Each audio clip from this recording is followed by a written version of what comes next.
네, 그러면은 이제 다음에 좀 주제를 바꿔가지고 이제 연애와 결혼에 대한 이야기를 한번 해보려고 하는데요. 이제 뉴스에서 계속해서 뉴스 이야기를 하지만 뉴스에서 많이 나오다시피 이제 연일 뭐 출산율이 최저치를 찍고 있다. 우리나라가 전 세계에서 가장 결혼을 적게 하고 아이도 가장 적게 낳는 나라다. 그러면서 이제 비혼과 1인 가구에 대한 대책이 점점 더 시급하게 요구된다라는 그런 기사들을 되게 많이 보게 되는데 이제 이 시대를 살아가고 있는 청년들의 입장에서는 그럴 수밖에 없는 상황들이 저희들에게 다가오지 않았나라는 이야기를 조금 해보면 어떨까라는 생각에서 한번 이 주제를 정해봤어요. 그래서 물론 결혼을 하시는 분들도 있고 비혼을 선택하시는 분들도 있지만 여러분들 주변과 혹은 이제 여러분의 이야기를 한번 들어보고 싶습니다. 또 때마침 저희 또 기혼자가 계시기 때문에 네. 네, 신혼을 네, 따끈따끈하죠. 네, 올해 결혼하신 우리 종현 간사님이 계시기 때문에 종현 간사님부터 한번 들어보면 좋을 것 같아요. 네. 한 말씀하셔야겠어요. 예. 결혼한 지 이제 한 3개월 정도 지난 새신랑 김종현입니다. 네. 일단 비혼 문제에 대해서는 사실 아직 제 나이 또래 친구들까지는 비혼이라고 할 수가 없을 것 같아요.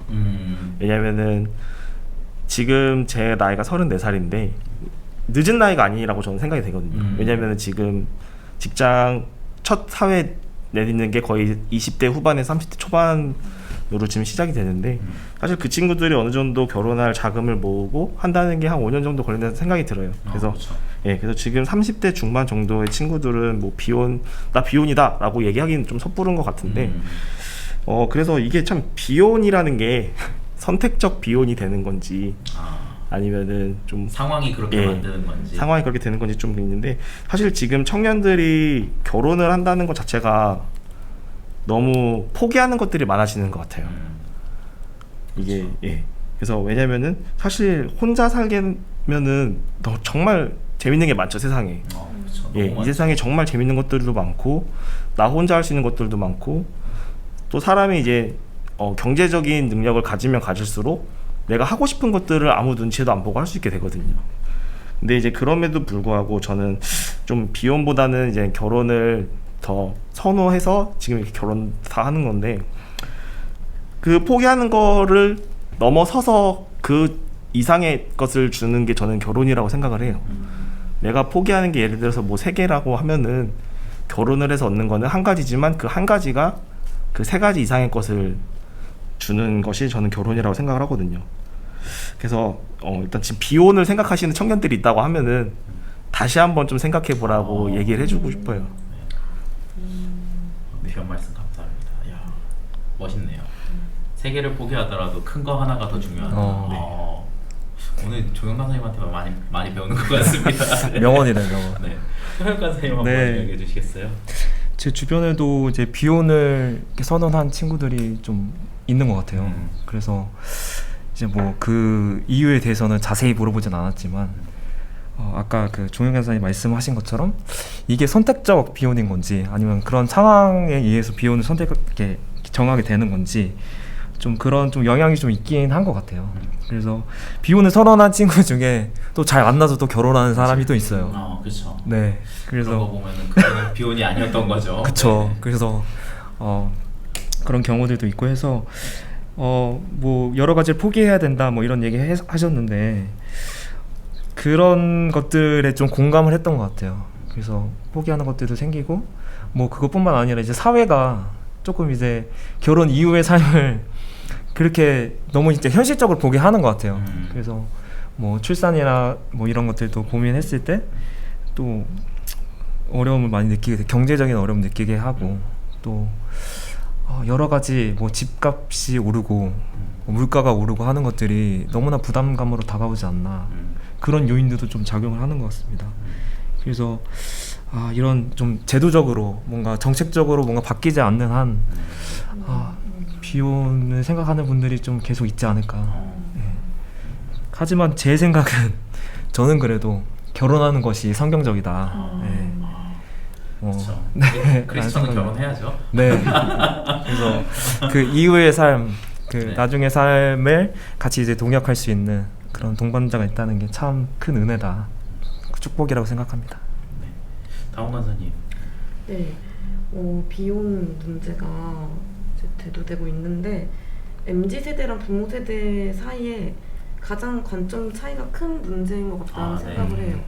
좀 TMI이기는 하지만 저는 오늘 아침에 어쩌다 보니까 아버지가 저를 태워다 주셨는데 혼났어요. 또 도대체 언제 하냐고. 올 때부터 아침 출근할 때부터 혼나가지고. 네네. 그러니까 십수년 전에 저 학생 때만 해도 결혼을 안 한다는 게 되게 상상할 수 네, 없었지. 상상할 수 없었고 되게 극소수의 사람들의 하나의 문제였던 것 같은데 이제는 많이 변했죠. 결혼을 하든 비혼이든 뭐 경계가 없는 것 같고요. 제 주변에는 이제 나는 비혼이다라고 확고하게 비혼 선언을 한 친구는 한 명 있거든요. 그 친구는 이제 20만 원 이하 축의금 결혼식은 안 다니고 있어요. 나는 못 받는다. 네, 그리고 결혼은 하겠지만 자녀를 출산하지 않는 딩크족으로 살겠다라고 그쵸. 딩크도 또 중요한. 그렇게 말하는 친구들은 꽤 많아요. 왜냐면 이제 자녀 기르면서 쓰게 되는 자본들, 시간들, 그 에너지나 뭐 스트레스 같은 거 받지 않겠다는 거죠. 그러니까 이게 아까 MZ세대 설명하신 개인 그리고 뭐 공유 이런 거랑 연결되는 것 같아요. 네네. 네, 주변은 이렇습니다. 제 주변은 이제 타이에 의해서 비혼을 선언한 친구들이 굉장히 많습니다. 제가 이제 흔히들 말할 때 인생 테크트리라는 표현을 좀 쓰잖아요. 네, 제가 그렇죠. 되게 안 좋은 케이스로 골랐기 때문에 이제 공대 있을 때 이제 친했던 친구들이 많은 친구들이 비혼을 뒤늦게 선언을 하고 이제 결혼 시장에서 철수를 한 친구들이 굉장히 많은데 뭐 상황에 의해서든 혹은 이제 본인의 결정에 의해서든 확실히 이 시대적으로 많이 늘어나고 있는 거는 현실이 된 것 같아요. 이것도. 그럼에도 불구하고 이제 방금 성혁 경제께서 이야기하셨듯 크리스천은 결혼해야죠. 크리스천은 아무래도 저희들 부여받은 지상 명령 중에 하나가 또 결혼이기 때문에 해야 될 텐데 그럼에도 불구하고 세상에서 제일 어려운 것 중에 하나가 저는 교회 안에서의 연애라고 생각합니다. 진짜. 이제 우스갯소리로 제가 많이 쓰는 표현 중에 하나인데 다들 믿음의 배우자 구하잖아요. 믿음의 배우자 구하는데 믿음의 배우자는 왜 그렇게 안 보이는 건지 믿음 말고 다른 게 더 중요해서 그런 건지 뭔지는 모르겠지만 태어나긴 한 건지. 믿음의 배우자 찾는 게 세상에서 제일 어려운데 그런 의미에서 21교구 계시는 분들 참 존경스럽습니다. 사적은 여기까지 하고요. 그럼에도 불구하고 이제 저희가 결혼을 해야 되고 또 결혼을 하기 위해서는 또 그에 앞서서 이제 연애도 해야 되는데 궁금하네요. 저희 교회 안에서 연애하는 게 교회 안에서 연애가 쉽다 어렵다 혹은 이제 해본 적이 있는 사람도 있고 없는 사람도 있겠지만 그런 부분에 대해서 조금 이야기를 한번 해보면 좋을 것 같아요. 약간 주제가 조금 모호해지기는 했는데 교회 안에서의 연애로 할까요? 연애와 결혼으로 해가지고 각자 경험했었던 것들 중에서 조금 좋았던 것들 혹은 이제 어려웠었던 점들 그런 것들 한번 이야기해보면 좋을 것 같습니다. 이번에 반대로 한번 다음 강사님부터 한번 가보도록 할게요. 교회 안에서의 연애요. 약간 이런 생각도 들어요. 좀 절대적인 수가 줄어들어서 어려워지고 있지 않나. 그냥 교회 안에 청년이 별로 없다. 네네. 그렇죠. 어렵네요. 바로 넘어가시죠. 성형 경제. 생각이 많아지네요, 갑자기.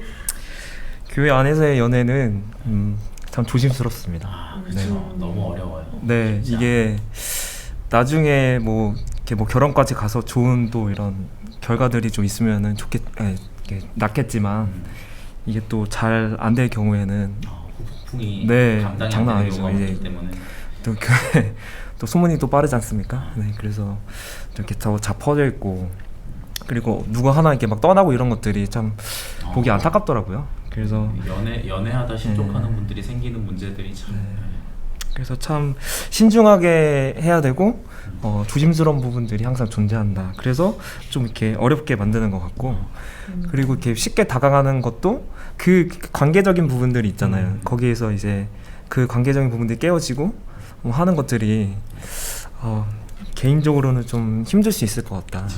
많은 어려움들이 존재한다라는 생각이 들어서 참 어려운 것 같습니다. 네. 종현 간사님은 이제 결혼을 하신 분이기 때문에 끝판왕이라서 마지막에 이야기하는 걸로 하고, 제가 약간의 사족을 조금 더 하자면은 교회 안에 있는 청년들이 다 너무 착해서 그런 것 같아요. 너무 착해가지고 뭐라 해야 되죠? 서툴다 해야 되나? 이제 좀 표현이 안 좋은 거는 이해해 주시면 좋을 것 같아요. 이제 세상에서 살아가는 수많은 연애를 잘하는 청년들을 보면은 좀 어떻게 보면은 되게 뭐라 해야 되죠? 쉽게 하고 조금 이제 깊게 생각하지 않고 그러는데 직진하고 막 교회 안의 청년들은 너무 이제 신앙 안에서 다들 조심스럽고 또 그렇게 해야 된다라고 뭐 교회 안에서 많이들 가르치니까 그런 의미에서 조금 더 힘들어지는 것 같아요.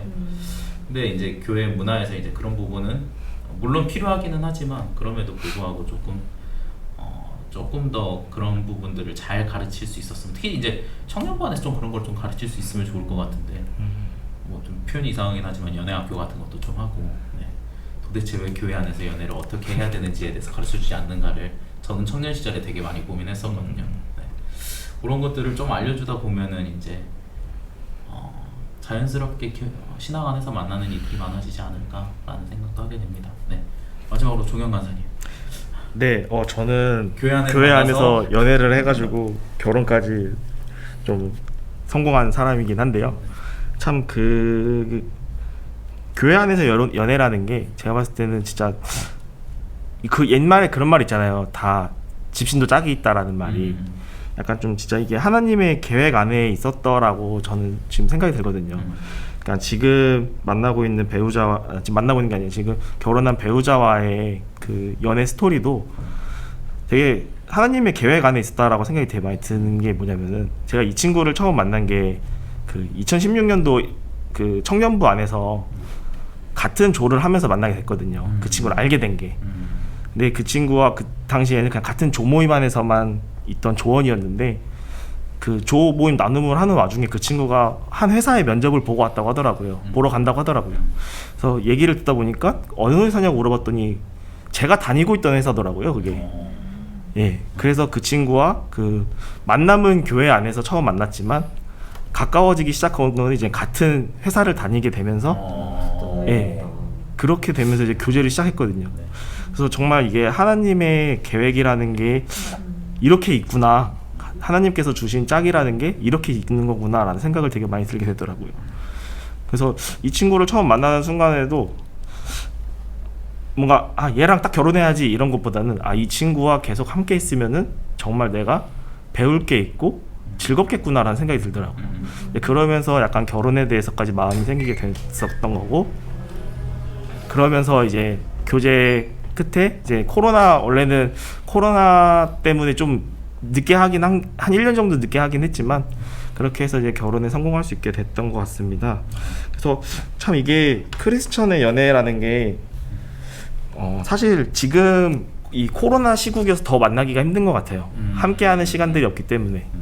그래서 예전에는 진짜 뭐 속히 그런 말도 있었잖아요. 선교 가면은 그렇죠, 커플 안에서 선교다 썸교다 이렇게 하잖아요. 그래서 이번에는 몇 커플이 탄생할까 약간 이런 것도 예상하면서 선교 준비하는데 꼭 항상 선교 준비하는 팀원들 중에서 꼭 커플이 탄생하더라고요. 그래서 약간 좀 그런 청년들이 함께 어울릴 수 있는 그런 기회가 좀 더 많아지면은 그 크리스천들끼리의, 왜냐면 그때 같이 기도하면서 같이 사역 준비하면서 더 서로가 서로를 알아갈 수 있는 거라고 생각하거든요. 그래서 참 크리스천의 연애가 참 어떻게 보면은 쉬울 수도 있지만 어떻게 보면 가장 어려운 것 중에 하나라고 저는 생각이 듭니다. 감사합니다. 그렇네요. 생각해 보니까 더 어렵게, 이 시대 가운데 더 어렵게 교회 안에서의 연애와 결혼이 어렵게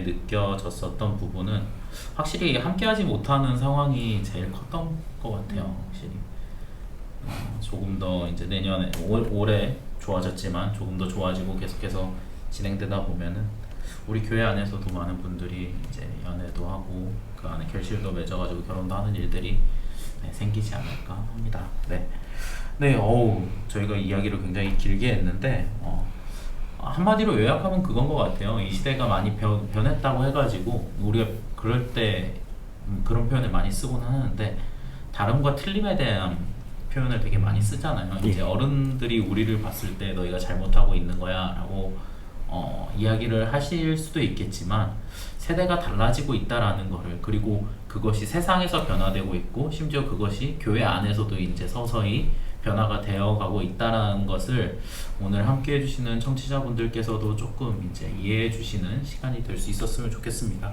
이렇게 이해 폭이 넓어짐으로써 이제 한마디를 조금 더 첨언하자면은 성도님들께서 이 시대를 위해서, 특별히 이제 이 시대를 힘겹게 살아가고 있는 청년들을 위해서 기도해 주시고 공감하는 마음으로 품어주시는 일들이 더욱더 많아질 수 있었으면 하는 마음에서 오늘 이 시간을 준비해 보았습니다. 네, 이상으로 저희 모든 라디오는 마치도록 하겠고요. 저희 인사하면서 마치도록 하겠습니다. 네, 감사합니다. 감사합니다.